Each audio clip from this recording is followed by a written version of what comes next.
छीनकर मुख्यमंत्री जी ने किस तरीके से अपनी कुर्सी को बचाकर रखें, ये प्रयास उन्होंने कभी नहीं छोड़ा। भाई मुख्यमंत्री की पार्टी में अब लोकतंत्र नाम की तो कोई चीज़ बची नहीं है। बहरहाल उनकी पार्टी ही नहीं बची भाई। आज की तारीख में जब मुख्यमंत्री खुद अपना उत्तराधिकारी किसी दूसरे दल के नेता को मानते हैं, जब वो कहते हैं कि मेरे बाद किसी दूसरे दल के नेता को ही सब संभालना है, तो ऐसे में उनकी पार्टी का अस्तित्व बचा कहाँ? ये बहुत ताज्जुब की बात है भाई कि अपनी पार्टी में उनके पास एक ऐसा नेता नहीं है जिसको वो अपने बाद अपना उत्तराधिकारी माने, या वो चाहें कि भाई हमारे बाद ये सब कुछ संभाले। तो भाई बात तो उनकी बिल्कुल सही है।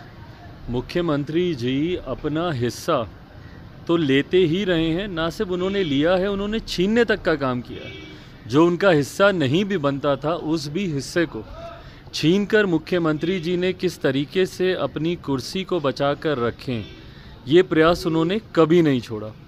जॉर्ज साहब के साथ की बात हो, दिग्विजय बाबू के साथ उनका जिस तरीके से बर्ताव हो, या for that matter even Sharad Yadav ji, उनकी पार्टी के राष्ट्रीय अध्यक्ष थे, किस तरीके से उनको रातों रात राष्ट्रीय अध्यक्ष के पद से हटाकर ये स्वयं राष्ट्रीय अध्यक्ष बने, इस बात को कोई भूल नहीं सकता। तो मुख्यमंत्री जी खुद जब अपना हिस्सा लेते रहे हैं, दूसरों से अपना हिस्सा छीनते रहे हैं, तो ऐसे में अब जब कोई अपने अधिकार की बात करता है तो वो भी उतना ही जायज़ है जितना जायज़ मुख्यमंत्री जी के कार्यकाल के दौरान था।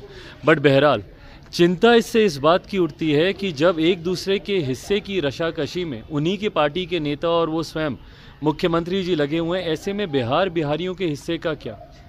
आज की तारीख में जब मुख्यमंत्री जी और उनकी पार्टी की चिंता होनी चाहिए थी कि सत्ताधारी पक्ष होने के नाते बिहार और बिहारियों की वो चिंता करें, ऐसे में उनकी पार्टी में खुद जो रशाकशी चल रही है, इसमें ना बिहार की कोई चिंता कर रहा है, ना बिहार के ज्वलंत विषयों पर कोई चर्चा कर रहा है, ना बिहारियों की कोई बात कर रहा है। ये एक चिंता की बात। पर जेडीयू लगातार उनसे इस्तीफा मांग रही है। अब भाई अब ये जेडीयू का अपना इंटरनल मैटर है पूरी तरीके से कि जेडीयू उनसे इस्तीफ़ा लेती है, वो इस्तीफ़ा देते हैं, या अपने हक की लड़ाई इसी तरीके से कायम रखते हैं, ये उनका पूरी तरीके से इंटरनल मैटर है। आपने कहा कि नीतीश कुमार ने अपना हिस्सा छीनने का काम किया, तो क्या लगता है उपेंद्र कुशवाहा को भी अपना हिस्सा छीनना पड़ेगा?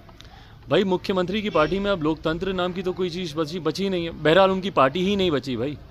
आज की तारीख में जब मुख्यमंत्री खुद अपना उत्तराधिकारी किसी दूसरे दल के नेता को मानते हैं, जब वो कहते हैं कि मेरे बाद किसी दूसरे दल के नेता को ही सब संभालना है, तो ऐसे में उनकी पार्टी का अस्तित्व बचा कहाँ?